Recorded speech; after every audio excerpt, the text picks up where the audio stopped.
Have you ever felt what I call the green blues? That mixture of overwhelming concern, discouragement, and despair that we won't solve the climate crisis? This is a real syndrome many of us have, and there are real barriers to taking action.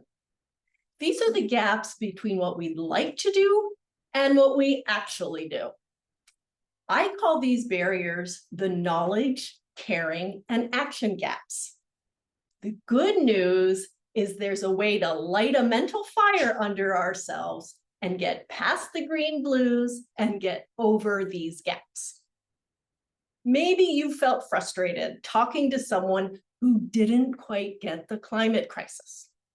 We can all recognize this knowledge gap. The limitations in scientific literacy, the climate denial, and just not taking to heart the crises that are making demands on us. For me, it all came together one day as I was driving on a massive freeway past rows and rows of gray concrete buildings without a single green tree or park in sight. Practically parked in the bumper-to-bumper traffic, I could almost see the heat rising off the asphalt. I could taste the fumes coming out of thousands of exhaust pipes, pumping out pollution that I was just beginning to connect to the climate crisis. Sweating in my car, I could literally feel how this heartbreaking reality was linked to the crisis of burning fossil fuels, increasing the global temperature in ways that scientists could already measure. It all clicked. By driving my car, I was contributing to this unhealthy, dangerous crisis. It was an intolerable feeling. And this was the spark that got me to understand I had to do something about it.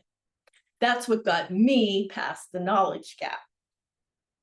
But then there's the caring gap between our desire to be really green and the challenges that seems to present. As Kermit said, it isn't easy being green. If we face our conflicts and allow our deep love of our common home to transform our priorities, this can lead to action. For me, one caring gap that I fell into was all about diet soda. I love to crack open a cold, refreshing diet soda. I pour it over a ton of ice cubes and squeeze in a quarter of a lime. That's what I love. But while enjoying my drink, I was forgetting about the container.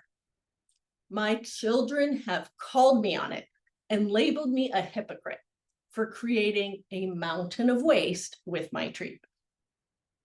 I never buy a plastic bottle. Plastics are the future that the fossil fuel companies are seriously investing in as their major product when we all wise up and finally stop using gas, coal, and oil. But even the aluminum cans, which can be recycled effectively, have to be trucked in using tons of fossil fuels. So I listened to my kids and got one of those automatic seltzer machines. You fill it with your own water and make at-home generic cola. Is the at-home generic cola the same? No, but I feel a lot better drinking it. And if I have to go out to a restaurant and order my favorite diet soda, I love it. So that's how I resolved one conflict in my own caring gap. Finally, there's the action gap. We've all got conflicts. Housework, jobs, kids with homework, friends with needs, and we've got to walk the dog. Who's got time for climate action?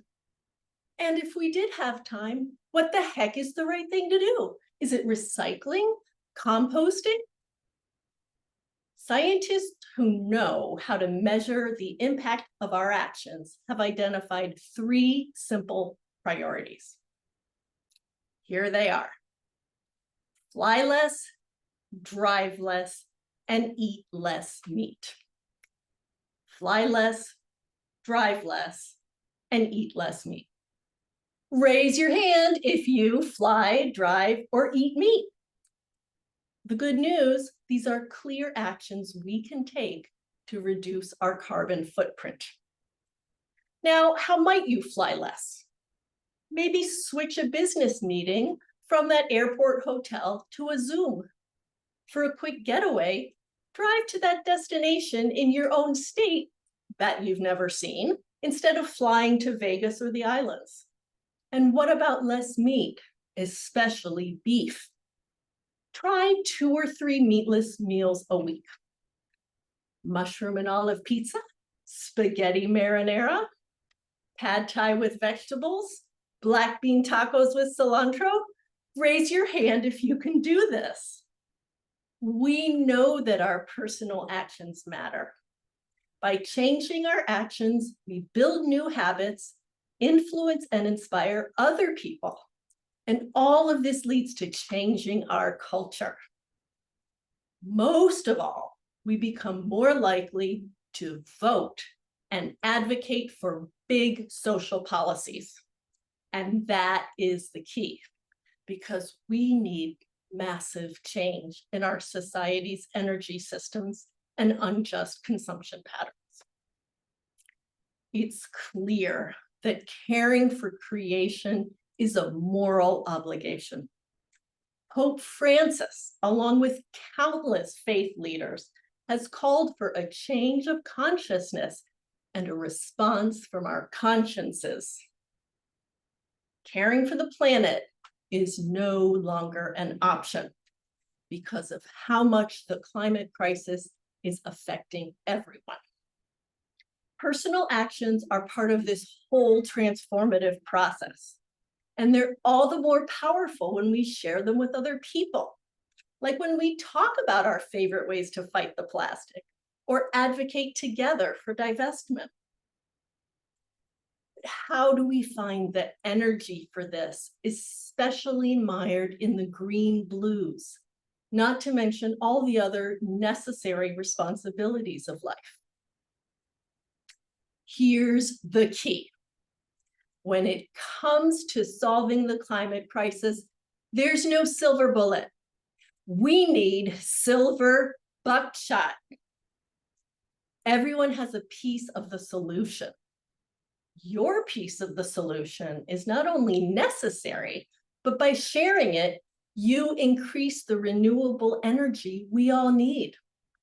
Renewable energy is not just clean, sustainable energy, but also spiritual energy, moral energy, and the personal energy to work together.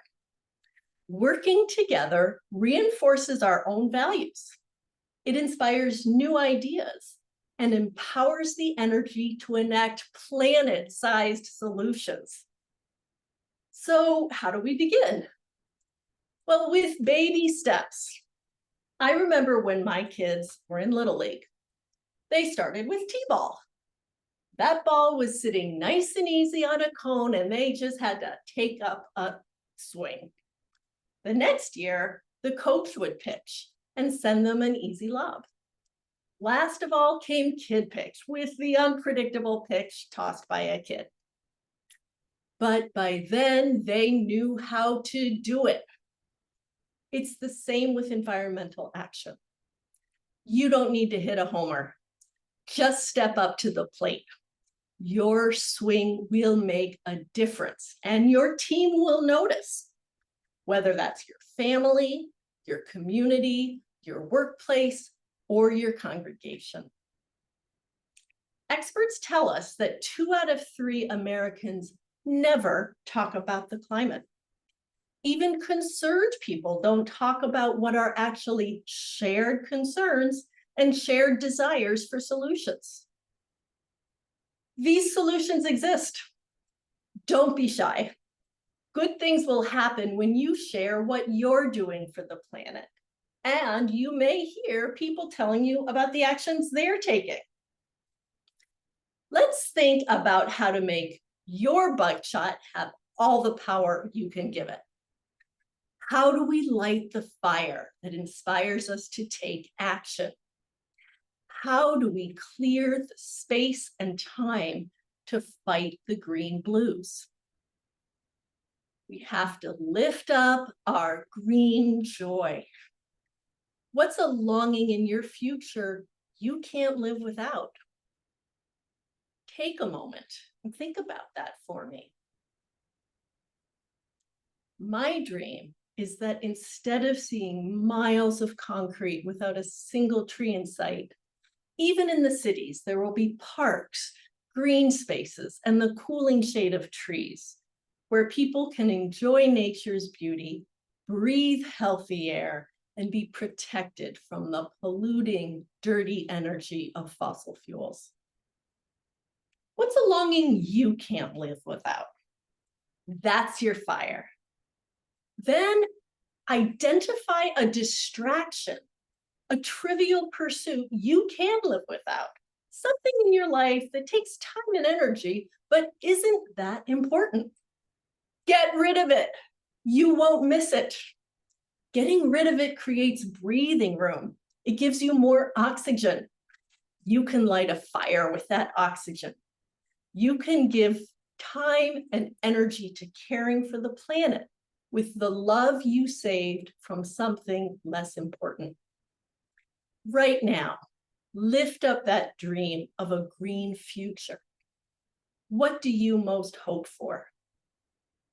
Now choose to make it happen with the action you will take tomorrow as your first swing. What distraction can you gently release to make space for the solution only you can support? Individually and together, we can protect our common home. There's work to do, but once you start, you'll be amazed how you can lose the green blues.